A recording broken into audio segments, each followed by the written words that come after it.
Hi hello welcome to movie Muchatlu. Laxman Utekar డైరెక్షన్లోని Vicky Kaushal, Rashmika Mandanna main star కాస్టింగ్లో release అయిన మూవీ చావా. ఈ మూవీ ఫిబ్రవరి 14న బాలీవుడ్లో రిలీజ్ అయ్యి భారీ కలెక్షన్లను అయితే కొల్లగొట్టింది. సో ఈ మూవీని మన గీతా ఆర్ట్స్ పతాకం వాళ్ళు తెలుగులో డబ్బింగ్ చేసి మార్చి 7వ తారీఖున వరల్డ్ వైడ్గా తెలుగులో అయితే రిలీజ్ చేయడం జరిగింది. సో మరి తెలుగులో ఈ మూవీ తాలూకా రివ్యూ ఏ విధంగా ఉంది, తెలుగు ప్రేక్షకులు ఈ మూవీ గురించి ఏమనుకుంటున్నారో మనం ఇప్పుడు తెలుసుకుందాం. చావా మూవీ ఛత్రపతి శివాజీ కొడుకు అయినటువంటి ఛత్రపతి సంభాజీ చరిత్ర ఆధారంగా తీసినటువంటి చిత్రం.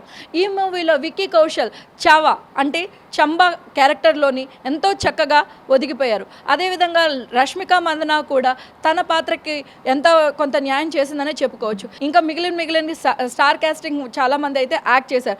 సో మెయిన్గా ఈ కథ విషయానికి వస్తే కనుక చరిత్రను మనకి కళ్ళకు కట్టినట్టుగా చూపించడం కానీ, సనాతన ధర్మం గురించి అప్పటి మరాఠీ ప్రజలు ఏ విధంగా పోరాడారు అండ్ ఛత్రపతి సంభాజీ మన దేశం కోసం, స్వతంత్ర సమగ్ర భారతదేశం కోసం ఏ విధంగా పోరాడారు, అటువంటి అంశాలను అయితే కూడా ఈ మూవీలో ఎంతో చక్కగా అయితే చూపించారు. అయితే డబ్బింగ్లోని ప్రాబ్లము లేదు అంటే తెలుగులో ఏదైతే ఒరిజినాలిటీని వదిలి తెలుగులో డబ్బింగ్ చేయటం వలన కొంచెం కథ మనకి సెకండ్ హాఫ్లో కొంచెం అటు ఇటుగా అనిపించినా కానీ లాస్ట్ 20 మినిట్స్ మాత్రం కూడా మూవీ ప్రతి ఒక్క ప్రేక్షకుల్ని కూడా కట్టిపడేస్తుంది. ఛత్రపతి సంభాజీని ఔరంగజేబు పట్టుకొని హింసించిన విధానం, వాళ్ళందరినీ ఎదుర్కొంటూ సంభాజీ చేసిన పోరాటం కానీ ఈ సీక్వెల్స్ అన్నీ కూడా ప్రేక్షకుల్ని ఎంతగానో ఆకట్టుకున్నాయి.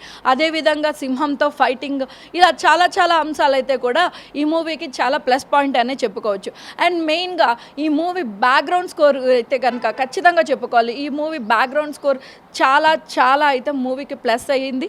అండ్ బ్యాక్గ్రౌండ్ స్కోర్ ద్వారా కూడా ఈ మూవీని ఎంతో గొప్పగా అయితే ప్రేక్షకులకు చూపించడం జరిగింది. సో ఓవరాల్గా చూసుకుంటే కనుక ఈ మూవీ ప్రేక్షకులకి వన్ టైం వాచ్ అని చెప్పచ్చు.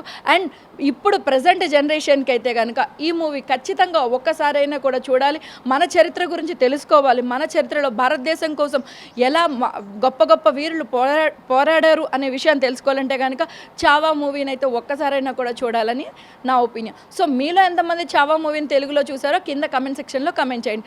ఇది చావా మూవీ తాలూకా రివ్యూ.